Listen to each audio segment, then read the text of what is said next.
নমস্কার। আজ আমরা এই গা ছমছমে অভিজ্ঞতার গভীরে ডুব দিতে চলেছি। আজকের এই গল্পটা একটা ক্লাসিক ভূতের গল্প। এমন একটা গল্প যা আমাদের চেনা জানা স্বস্তির জগৎটাকে একেবারে নাড়িয়ে দেয়। চলুন তাহলে আর দেরি না করে শুরু করা যাক এই ভয়ের পথ চলা। চলুন গল্পটা শুরুই করা যাক এর সবচেয়ে ভয়ঙ্কর একটা প্রশ্ন দিয়ে। আচ্ছা ভাবুন তো একবার, নিজের ঘরে একদম একা জমাট বাঁধা অন্ধকারের মধ্যে যদি নিজের ভেতর থেকেই প্রশ্নটা উঠে আসে, কি মনে হবে তখন?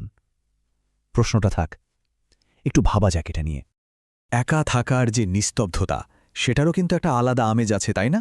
কিন্তু সেই নিস্তব্ধতা যখন হঠাৎ করে একটা অচেনা অদ্ভুত শব্দে ভেঙে যায়, তখন কেমন লাগে? মনে হয় না যেন কেউ ব্যক্তিগত জায়গাটায় ঢুকে পড়েছে? ঠিক এই সূক্ষ্ম ভয়টাকেই সঙ্গী করে আমরা এগোবো আজকের গল্পের দিকে। আসলে বেশিরভাগ ভয়ের গল্পের শুরুটা কিন্তু হয় খুব সাধারণ একটা পরিবেশ দিয়ে, আর এই গল্পটাও ঠিক সেরকমই। তো চলুন দেখা যাক সেই শান্ত নিস্তব্ধ সন্ধ্যার আড়ালে আসলে কি অপেক্ষা করছিল। গরম কফি তৈরি করা হচ্ছে, আরাম করে সোফায় বসা, জানলার বাইরে শহরের টিমটিমে আলোগুলো জ্বলছে নিপছে, চারদিকে একটা অদ্ভুত শান্তি, তাই না? একটা নিরাপত্তার চাদরে মোড়া সবকিছু। এমন একটা পরিবেশে যে বিপদ আসতে পারে সেটা যেন ভাবাই যায় না। মানে চারদিকে শুধু চেনা জানা আরামের সব জিনিস, এক কাপ গরম কফি, নিজের ঘরের সে পরিচিত নিস্তব্ধতা, আর তার সাথে সবচেয়ে বড় যে জিনিসটা, সেটা হলো সম্পূর্ণ নিরাপদ থাকার একটা গভীর অনুভূতি। কিন্তু কি হয় যখন এই নিরাপত্তার বোধটাই একটা বিরাট পরিহাস হয়ে দাঁড়ায়? আর ঠিক এইখান থেকেই গল্পের মোড়টা ঘুরতে শুরু করে। একটু আগে যে শান্ত পরিবেশটা তৈরি হয়েছিল, সেটা এবার ভাঙতে শুরু করবে। আর একবার ভাঙলে আর জোড়া লাগবে না। সাধারণ থেকে অসাধারণের দিকে গল্পের যাত্রাটা এবার শুরু হলো।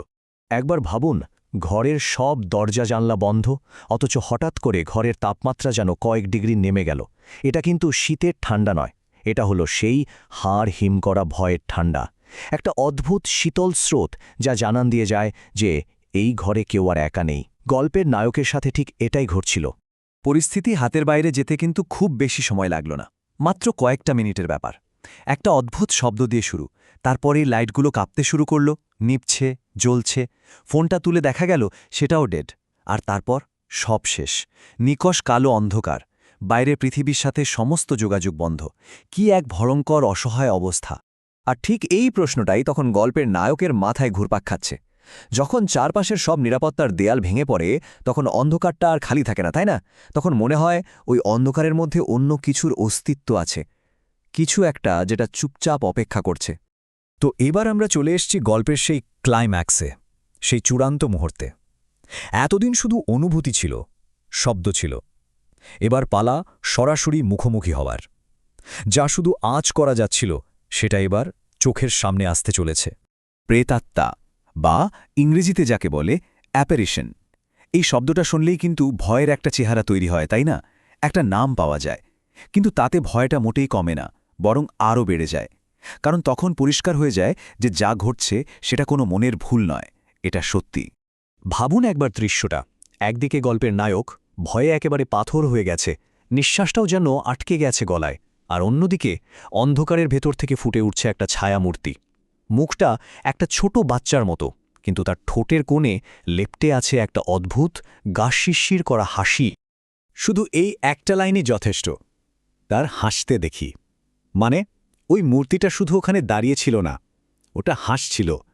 আর এই হাসিটা কোনো সাধারণ হাসি না, এটা হলো শিকারকে অসহায় অবস্থায় দেখে শিকারীর সেই পৈশাচিক জঘন্যতম হাসি, যা পরিষ্কার বুঝিয়ে দিচ্ছে এটা শুধু একটা ভূতের উপস্থিতি নয়, এর মধ্যে তীব্র বিদ্বেষও আছে।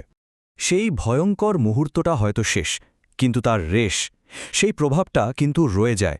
কারণ আসল ভয়টা তো ঘটনার সময় নয়, আসল ভয়টা শুরু হয় ঘটনার পরে। তো চলুন এবার দেখি এই ঘটনার পর ঠিক কি হলো। ঘটনার পর মানসিক অবস্থাটা কেমন হয়, এটাকে বোধহয় ৩টে ধাপে ভাঙা যায়। প্রথম ধাপ, একটা তীব্র চিৎকার যেটা ভেতর থেকে বেরিয়ে আসে। দ্বিতীয় ধাপ, সেই চিৎকারের পর নেমে আসা একটা ভারী, দম বন্ধ করা নিস্তব্ধতা।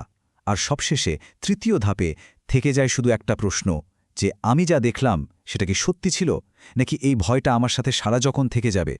আজকের এই আলোচনাটা আমরা এই প্রশ্নটা দিয়েই শেষ করতে চাই। আচ্ছা, নিরাপত্তা জিনিসটা আসলে কি? এটা কি শুধু চার দেয়ালের সুরক্ষা, নাকি আমাদের মনের একটা বিশ্বাস যখন সেই বিশ্বাসটাই একবার ভেঙে চুরমার হয়ে যায় তখন নিজের বাড়িকেও কি আর নিরাপদ মনে হয়? নিজের বাড়ি কি আর নিজের থাকে? ভেবে দেখবেন।